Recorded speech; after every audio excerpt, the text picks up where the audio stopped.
All right, we're moments away here from getting into game two. Yeah, that was the biggest break in existence. Yeah, nice little bumper there. But yeah, we're talking about Lucky here and what we saw in the last game. So, I mean, what is for a player like Nudge, right, who's going for similar strategy? How does that kind of affect things? If you're another player here and you're knowing that she's likely going to go for that Glacial Knight. Nudge is more adaptable, I would say. Nudge has got plenty of things that he can play. So I think he just... This is the last game, he played it as best as he could. Yeah. And he just didn't find any Hell Knights. Lucky found the Hell Knights before he did. And that's kind of the way the cookie crumbles there sometimes. And he didn't finish in the worst position. So he does have a very good chance to continue moving on. Oh, well, speaking of Nudge, we actually have a few thoughts from him. So before you guys take it away with your delightful commentary, let's hear from Nudge. So what I learned from yesterday is that everyone else is much worse than I expected. And I think today is gonna be like yesterday, honestly. Like, I should get first place, no matter what. And today I'm playing against Seiko as well, who is like a baby me.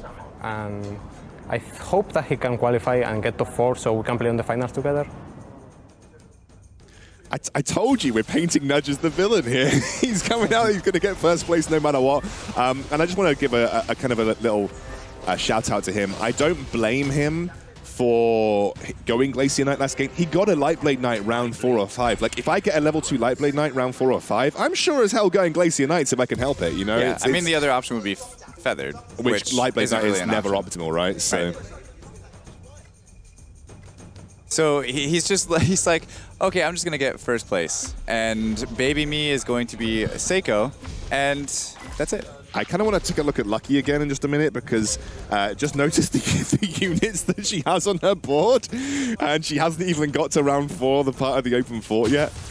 I am actually interested to see with this start if she's still going to open fort into it, or if she's going to try to play Knight's Glacier from a win streak, which we haven't seen that strategy yet. No.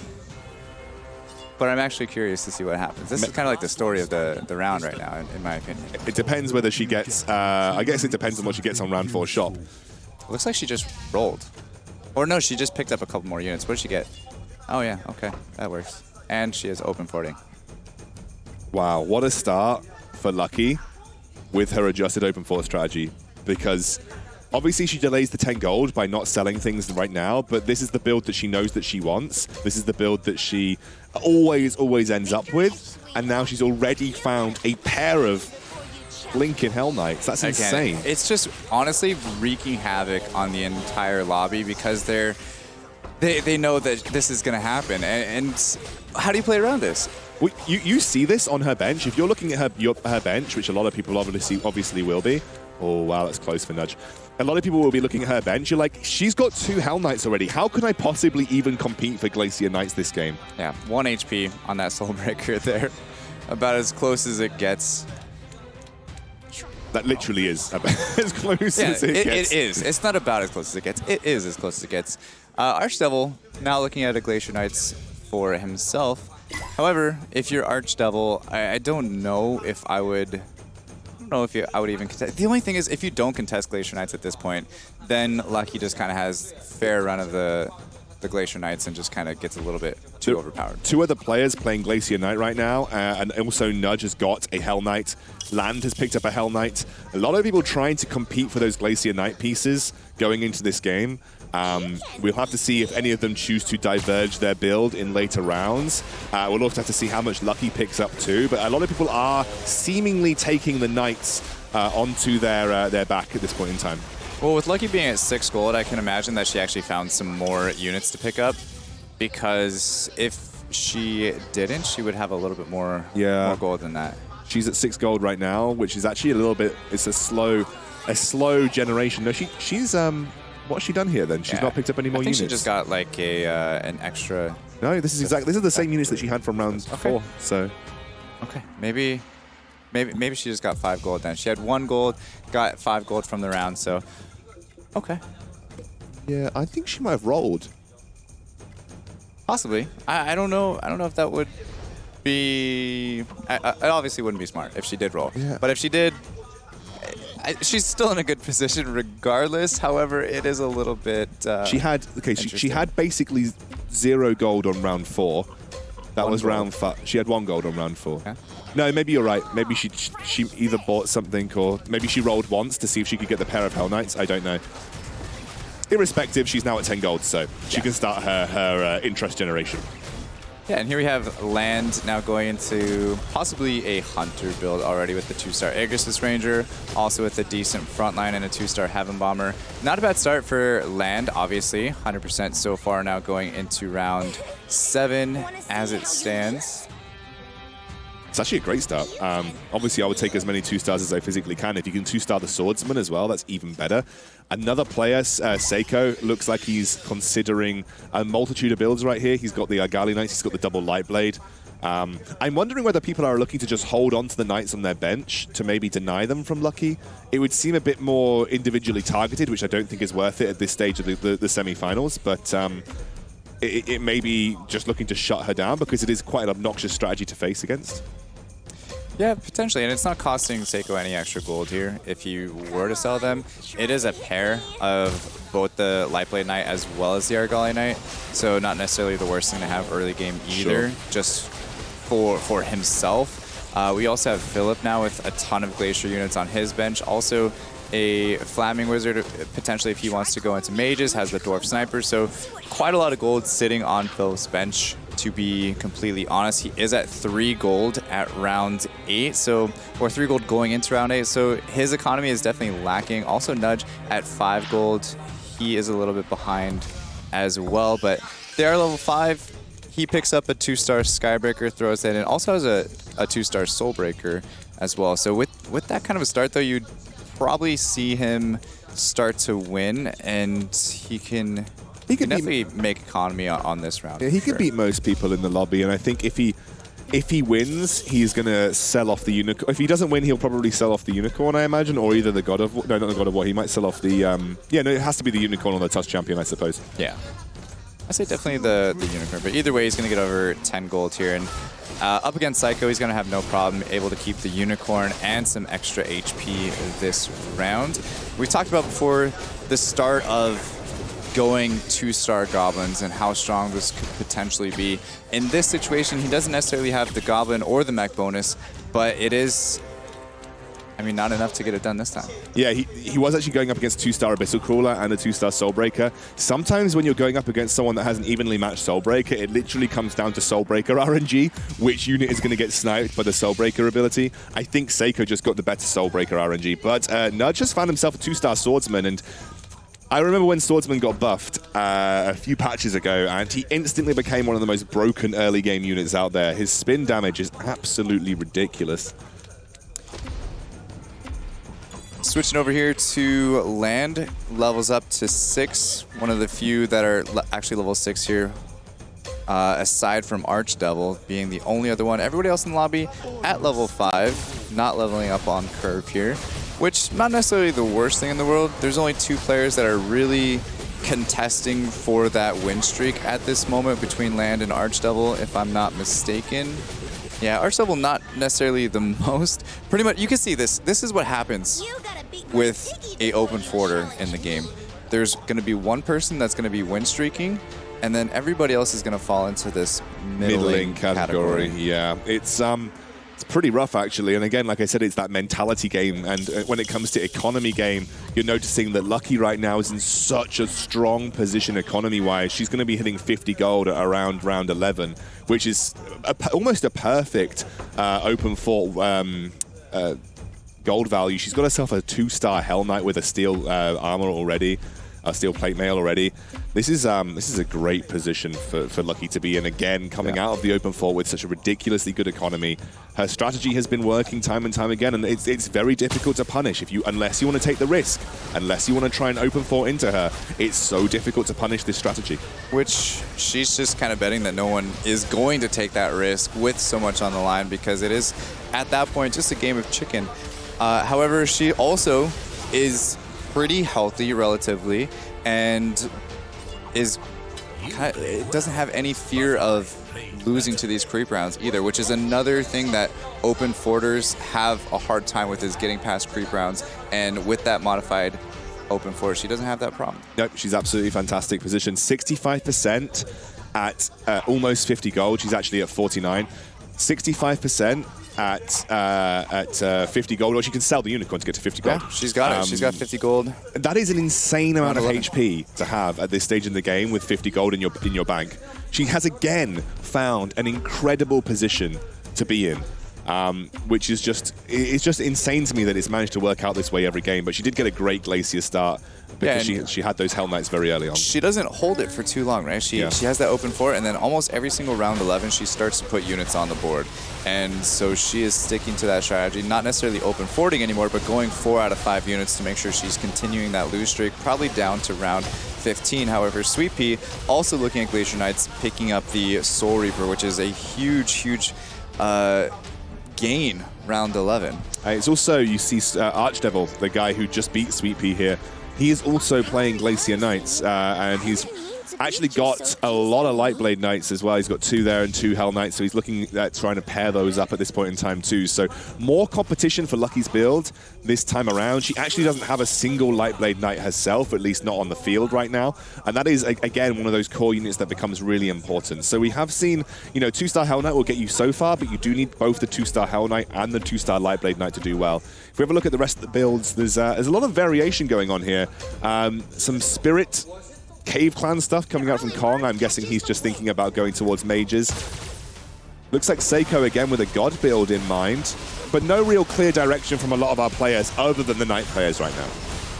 Yeah, it's kind of all over the place, and I'm sure they're just keeping their options open to see how the plan is kind of shaking out, because there is a lot of opportunity to switch right now. There's not necessarily anybody that's getting all those mages early game like we saw last time, because I think it was like round 15, there was, I feel like there was 2 God Mage players, and there was also just a regular Mage player. So we don't see too much of a Mage presence in this game. We see a lot of Knights Glacier, and of course, no Feathered this time around. No, nothing this time around anyway. No one high rolled into it.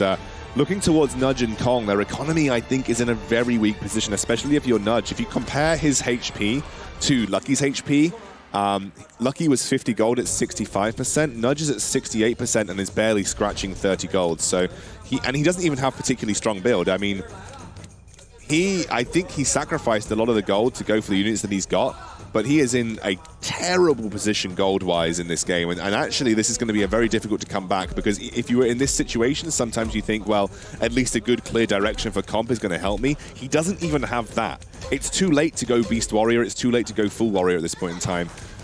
Nudge is likely in the weakest position. He's in a real contending spot for last place this game. Yeah, and you can kind of see by the total gold gain chart there that, again, our 8th and 1st place players are extremely in the lead with, about 15 gold difference over the 3rd place gold gain, which is Sweet Pea. But yeah, Nudge, it's just a little bit of a weird build. And I think the best thing that he can do right now is actually transition into Hunters. Even though he doesn't have any Hunters, he does have at least a bit of a Warrior frontline, and he does have the Skybreaker. Trying to go into something else, maybe mages. We could also see him go mages. Yeah. I think that would be something that he's also looking at, because there aren't much contending players for mages right now. Philip, with the hood over his head, dialed in as well. Yeah, he's also kind of in an awkward spot right now for a build. He's somewhere in between Glacier and just sort of putting in random units. He's not in a super strong position either. He's not got a great clear direction.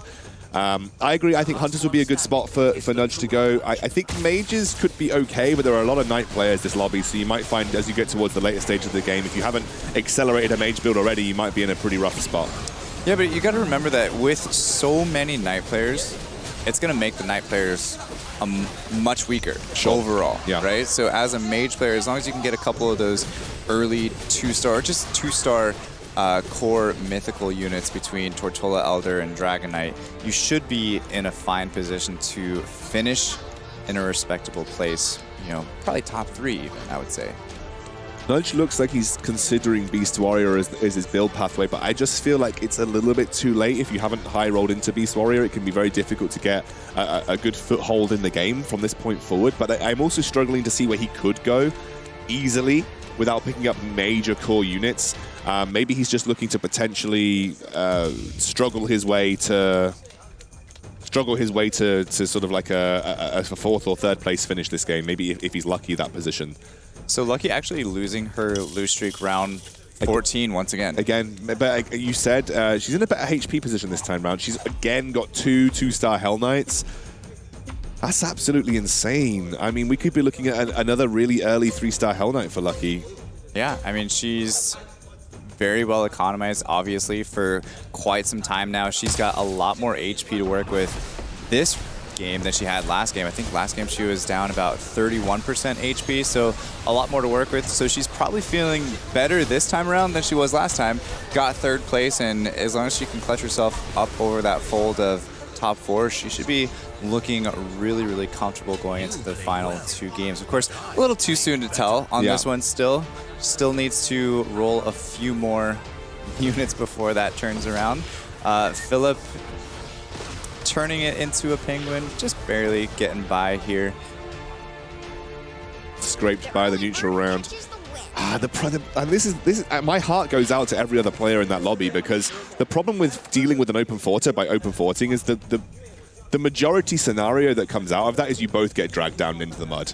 Yeah, the best way to beat the open forter is to 100%. That's all you gotta do. It's that easy. Exactly, but not everyone can 100%. So if you want to try and beat the open forter by open forting, the likely scenario in that case is that you both end up losing really badly. So it's like you're sacrificing yourself for the rest of the players, and nobody wants to do that when there is 450k on the line for 1st place. There's no need. There's not necessarily a need to do that, or a need to put yourself in that situation. It's better to try to go a different route. However, Philip actually has a nice 2-star Dwarf Sniper, but in a Glacier Knight build, we see...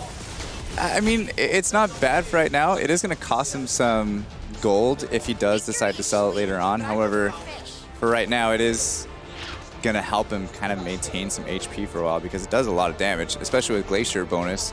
It's not the worst thing in the world. It's just a little awkward. I'm just looking at Philip, and he's also, I think, likely looking to go for Glacier Knights. So another Glacier Knight player alongside Archdevil, and I wonder if Sweet Pea is also still going for Glacier Knights. That means we'll have 4 Glacier Knight players in this lobby. Sweet Pea is indeed, and he has not yet found a 2-star Hell Knight, because Lucky's got all of the Hell Knights. Yeah, she's definitely in a good spot. Also has 2 Berserkers already, which I think she's probably in the best situation still out of all the other Knight players.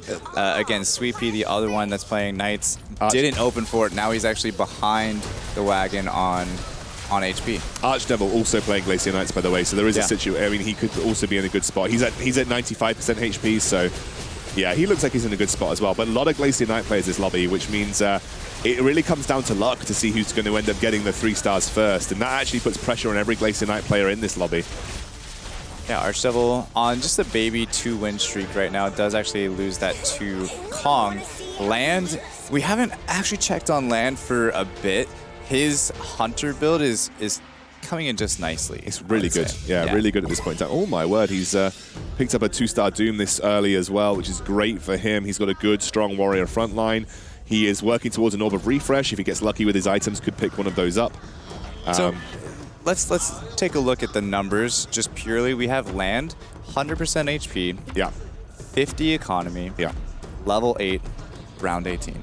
And all the units that he has on the board, it's actually an insane spot that he's in right now. He's incredibly strong right now in this lobby. I think he's looking at a top 3 place for sure. Depends on how the rest of the game goes, but yeah, landing a great spot coming into this game. Having a look at Seiko actually after this, I'd love to see where he's sitting right now, because he is a player that didn't place badly in the last round. He got 4th, so he's definitely putting himself in contention for another good finish here. He's playing, he's actually playing Beast Warrior, but he's playing 4 Beasts at this point in time, so actually competing with Nudge for build at this point as well, and Nudge is not in a great spot himself. Yeah, I think when you see a lot of players going at Knight's Glacier, Beast Warrior is one of the best builds to go against them. It is. Because of that Poisonous Worm, able to reduce the attack speed of all the Knights, especially with that Glacier bonus. Is she going to sacrifice the I don't know if I would have probably sold the Soul Breaker and then put the Unicorn back in, because he sacrificed the 4 beast bonus for the Soul Breaker. Yeah, he's also sitting with the Red Axe Chief on the bench, and instead has the Soul Breaker on as well. So instead of boosting his Swordman up and having that extra CC that he doesn't necessarily have right now, puts the Soul Breaker in. Soul Breaker gives him a nice 703 damage, but aside from that, went down pretty quick. Yeah, you actually mentioned just a minute ago the Beast Warrior is generally a good way to deal with Glacier Knights, and for the most part it is, but it is another one of those situations where you kind of need to be lucky to get into it in the early game. It's not one of those ones that you can just force off the bat. Yeah, I think Seiko's in a good spot though. He is fully economized, 60% HP, so healthy and about as good as he can be right now. So I'm not really too worried about Seiko in this particular round. I think he's going to have a very strong finish as it's kind of playing out right now. Nudge, on the other hand, still struggling to put it together. He does have 6 warriors, but compared to Seiko with that 2-star Razor Claw, it's, however, up against Lucky now, still going to take more damage. Unfortunately, Lucky is just in such a strong position again. Did end up losing to Land here, who's our #1 player. But I still think she's in a great position for top 4 this game, given the way her build looks at this point in time. Nudge, I think, is going to have to end up rolling down pretty soon. I mean, I don't think you can sit on 50 gold with 16% HP very easily. No, I mean, he started last round, so now he's just got to continue it into this round, which he is. Oh, there's the Pirate Captain. He has the egg. Wonder if he's going to make space for the Razor Claw here. There we go, Pirate Captain 2. He's got another egg on board as well. He can maybe get a Doom 2 pretty soon.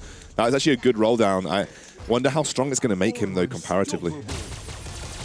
Yeah, I mean, with the amount of gold that he rolled down, it's okay. It's not the best roll down in the world. Up against basically the mirror build to him, I think he's going to be fine. If he can find himself a 2-star Doom, it's going to put him in a much better situation, obviously. However, is it going to be enough to bring him back into this game from getting 8th place? I think it is. If we take a look at some of the other players that are kind of rolled all in, such as Kong, I think this would be a good... Kong's in a good spot. Kong's pretty strong right now. Kong's pretty strong. He's at 5 out of 6 mages, though, which is one of the issues. He does not have the final mage to throw into the build, which I believe he's looking for Winter Chiropteran. So he really wants Winter Chiropteran in this build because he is actually lacking that mage. So he's taken out... I mean, he's going for 3-star Axe, but Red Axe, but the problem is with 3-star Red Axe is that you're going to need to get rid of Axe if you want 6 mages and you want to keep your Pirate Captain, so... Wrong place. Yeah, I mean, at this point, he's still not losing any gold off of the Red Axe Chief, but you're definitely right. He's going to need to get rid of it to throw in those 6 mages. He does have a pair of Flaming Wizards, so he's really close to being really good, but without much gold, without much HP, is it going to be enough? I honestly, I think Kong is in a decent spot. I think Nudge is in a decent spot. It's going to be those players that have breeded a little bit. Oh, wow. Okay, so Nudge actually lost to Land, who is our high-rolling Hunter player. Yeah, he's our #1 player in the lobby right now. Nudge is in I think he can beat a lot of people in the lobby, but I don't think he's in the strongest spot ever. I mean, 1% HP is a... I mean, even build-wise, with build-wise, like, he didn't have a 2-star Werewolf, for instance, and Werewolf becomes insanely useless if he's only at 1-star. Having a look at Archdevil, Archdevil's not exactly in the strongest position ever. He's in a good spot, but not kind of running away with things. He's just managed to preserve so much HP from doing so well in the early game. So this is what you do when you see a lot of Knights Glacier players. You don't necessarily look for your 3-star Hell Knight and Lightblade Knight too soon. You focus more on leveling, putting in that extra bonus, and getting all of your units 2-star first, and then looking for your 3-stars later on. I know it's a little bit less of a chance, but like you said, he still has 87% HP, where those other players that are also looking for Knights Glacier, such as Lucky, they're in a much different situation, not necessarily a worse or a better situation, but it is the best possible thing you can do with a contested build of Knight's Glacier. I'd actually like to see where Lucky is right now, given the amount of competition that she's got for unit pieces. She's very close to finding herself another Hell Knight. She's down at 5 gold. She's got so many. I mean, she's one Lightblade Knight away and 1 Hell Knight away from finding both of those at 2 stars because of the egg. Otherwise, she's 2 from each respective 3-star. But she is on the cusp of finding those all-important 3-star units, which would make her another very powerful contender. But there is I think Seiko's in a great spot with his Beast Warrior build. It looked like he was actually giving Land a run for his money in that last fight. Yeah, it is a creep round. I'm not sure if she actually rolled for that Lightblade Knight. I know she did buy one this round. If you are below 10 gold, it's not bad to roll on creep rounds because you're not going to get any extra interest, right? True, but it's still a little... It's etiquette, right? It's etiquette. It's rolling etiquette. Makes me feel bad. Yeah, it's rolling etiquette. It's rolling etiquette. Makes me sad. But did get the Desperate Doctor. So now just 4 units, four Desperate Doctors away. And yeah, it's... She rolled down. I don't think she found what she needed there. She did see... there is a Soul Reaper that she found there. Seiko... He's in a similar spot to Nuge. He's got a 3-star Razor Claw, though, which is definitely going to help him. He's got the 2-star Berserker, and the Berserker has got the Crystal of Devil's Blood Axe, or Devil Blood Axe. I can't exactly remember what it's called, but basically it reduces the armor by 10 every time you hit someone. So you reduce their armor by 10, meaning the single target damage of Berserker goes up pretty significantly.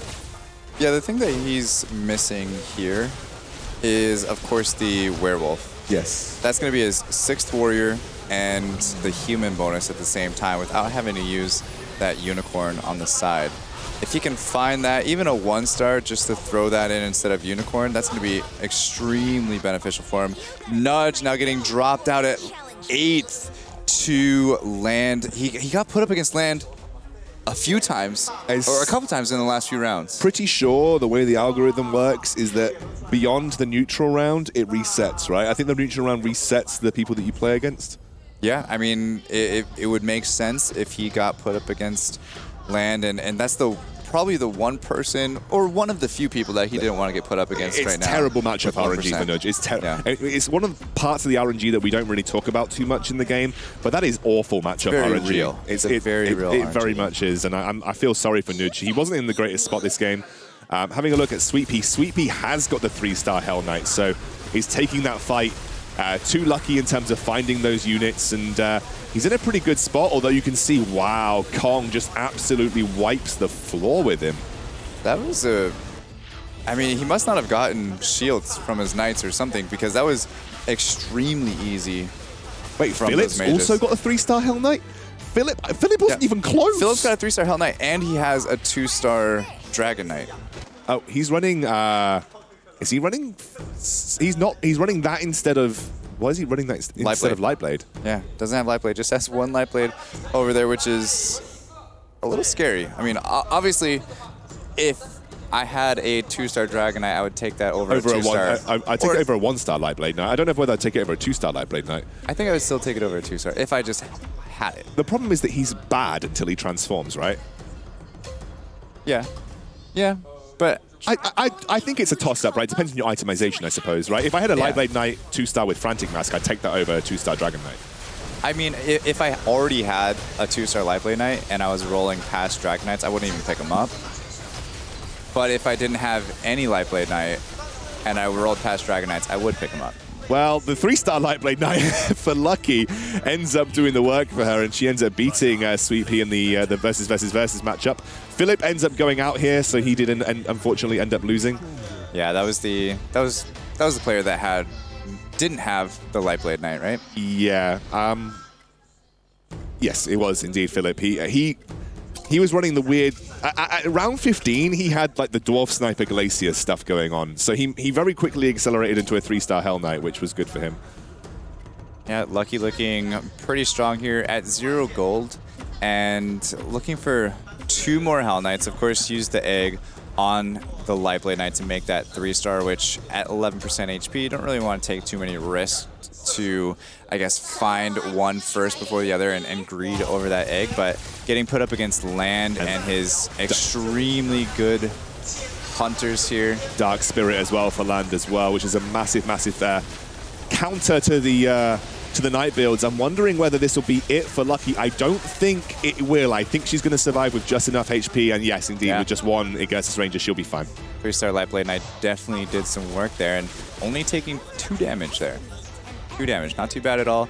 Sweet Pea taking 2 damage as well, of course, with that priest bonus for himself. Seiko, on the other hand, here with the Beast Warrior.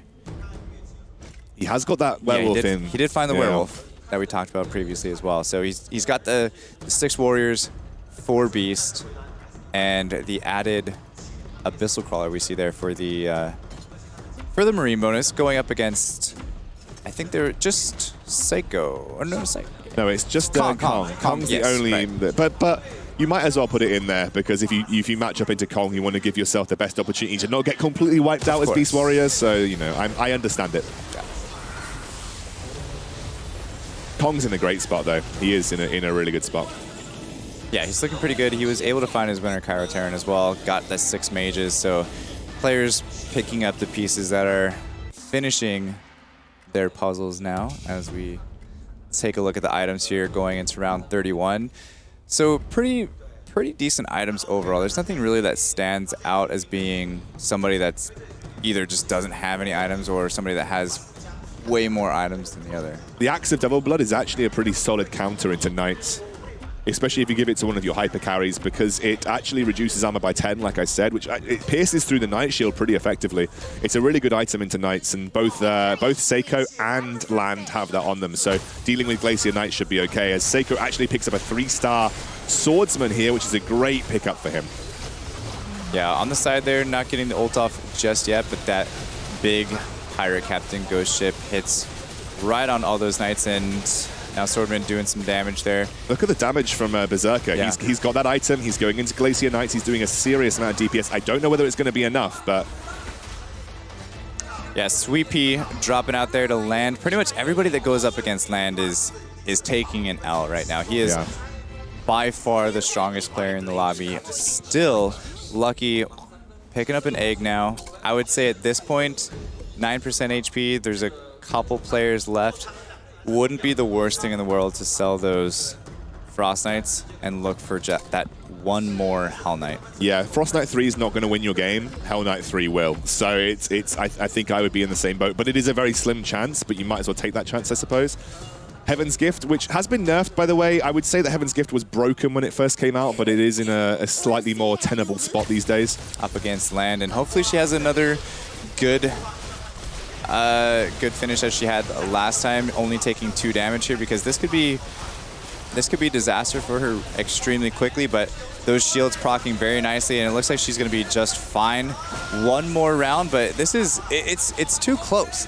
Sell those Frost Knights. Yeah. She does get through that round ever so slimly there. The 3-star Lightblade Knight is such a powerful carry for the Glacier Knight build if you get it going. And you look on the opposite side of the coin here. 2-star Dark Spirit for Archdevil, actually. So he's looking to win the counter matchup. He does not have the units that he needs to... Have a look at his... a little bit of a hustle and bustle in the arena, as I think we've just seen a 3-star Dwarf Sniper get picked up here by Land.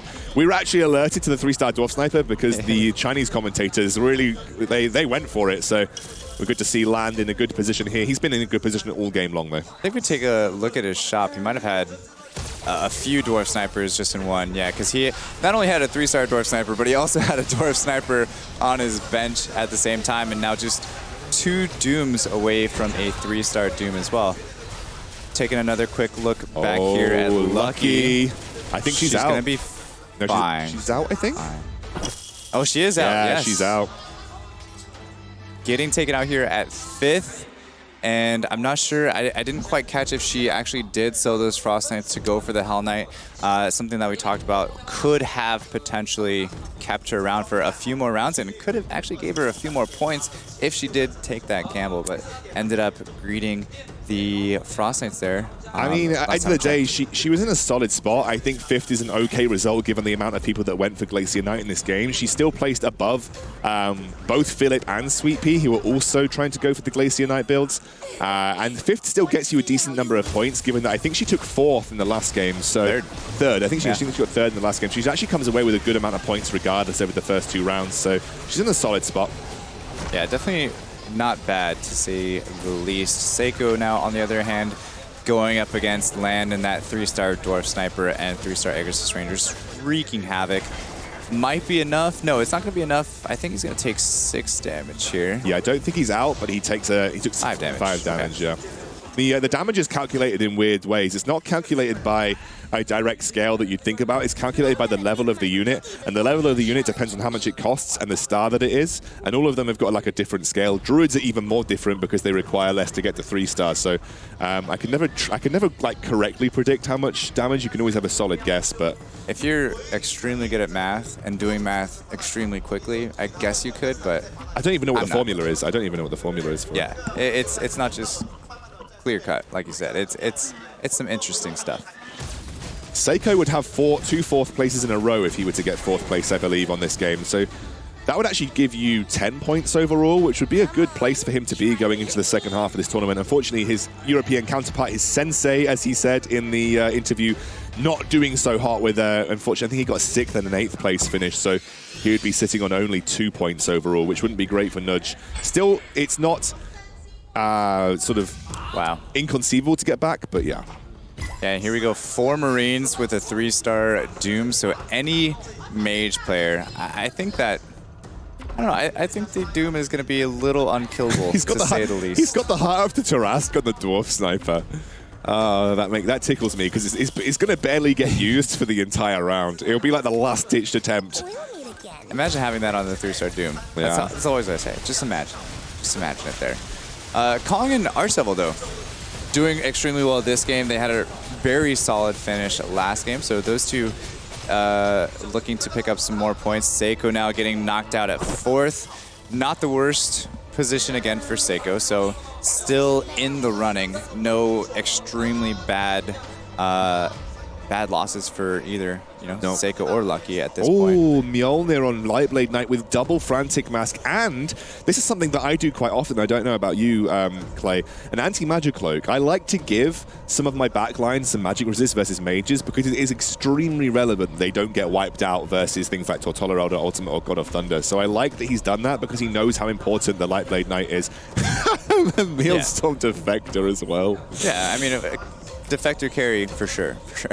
But yeah, I don't know. No, the Lightblade Knight with that anti-magic cloak and the lifesteal from the Frantic Mask and the Mjolnir and the damage that she's putting out, it's going to be extremely hard to kill. But you see, she's not taking too much burst damage there, only going down about, I mean, a quarter of health from that Tortola. Oh my ultimate. word, yeah. And Kong now getting knocked out here at 3rd to Land's extremely overpowered Doom 3-star, and I think Archdevil probably not too far behind him. Archdevil does have a decent team for Knights. He does. He's got a great team. Again, had a completely different strategy for Knights than the other Knights players in the lobby. Went for those levels and was rewarded with a 2-star Dark Spirit, which is exactly what you're looking for. So Land actually has a good spot to be in versus Archdevil because he's got the 3-star Doom. It's a really, really good unit into Glacier Knight simply because he punches really hard, and part of that really hard punch is pure damage, which is going to allow him to go directly through those Knights' shields. And with our zoom in, we can really see him start to smack on those Knights. Really feel it's like a third-person look over the shoulder of the Doom 3-star, and this is looking to be it for Archdevil. It is, but extremely solid finish. Archdevil taking 1st and 2nd now in these first 2 games, so definitely our leader. Land, the South Korean representative, also taking his 1st place finish going into Game 3. I'm really impressed with Land. I said yesterday I think he was one of the most adaptable players that we had, and it's really good to see him get that 1st position. And I think basically off the back of I mean, let's be fair, he high-rolled the early game, right? But he capitalized on it really well. Interesting match, guys. Glacial Knights. 4 people. At least it was it was 4. That seemed pretty crazy. Do you think that?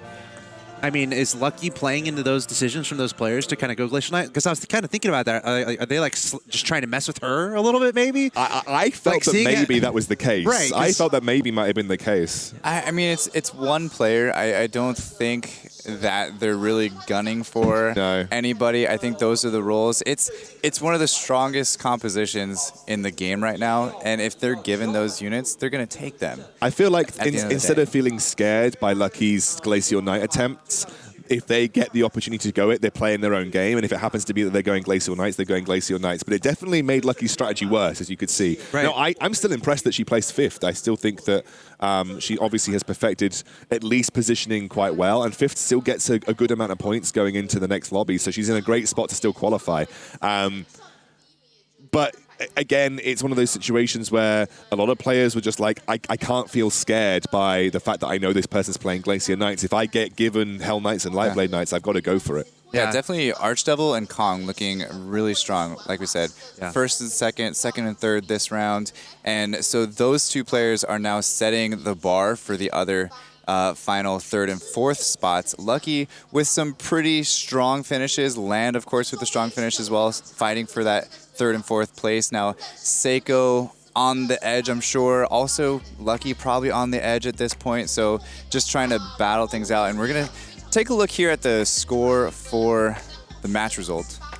Yes. Yeah, and you can see Nudge at the bottom. Another tough game for him. Philip as well, another tough game for him too. But Land, the man of the match, 33-5. Everything kind of working for him. Even the sniper in the back. It's hard to criticize what he had going on there. Yeah, I feel bad for Nudge because I really feel like he didn't get a good direction out of the first 10 rounds. And then this is something that I'm sure a lot of you can sympathize with. When you try to play Beast Warrior and you try to do it from round 15 onwards and you don't already have your core 2 stars, you're never going to do that well. And here are the points right now. Seiko just edging out Lucky in 4th position, but right now Archdevil and Kong, they're in great spots. Land also in a pretty solid spot too. Now, I will say that we have 2 rounds left. It is not impossible for someone like Nudge and Philip to get back in, but they are not in a great spot. Nudge and Philip and Sweet Pea, for them to get back in here, they're going to need probably 2 first places. Yes, I think Minimum. probably similar. Minimum. I mean, that's maximum as well. They're gonna need a lot. They're also gonna need those top players to kind of fall down a little bit. So they're gonna need a lot to happen. Yeah. But they still need to know that there is a chance, and it might be a very slim saying chance. There's a chance. But I'm saying there's a chance, Excoundrel. I am. And I mean, it would be kind of fun to see one of those players come all the way back and kind of like this Cinderella story and make it in and then go on to win the entire thing. Of course, anything's possible, but it is going to be tough. Yeah, I mean, we're halfway through. So when you're halfway through, whatever happened in the first half, you can definitely turn it around and change your fortunes in the second half. So can't wait to continue with this semifinal here. Again, 4 matches total. We're trying to find out who are going to be the top 4 from this group to advance to the grand finals tomorrow. But for now, let's take a look at a video. We have a fun one with some of the players.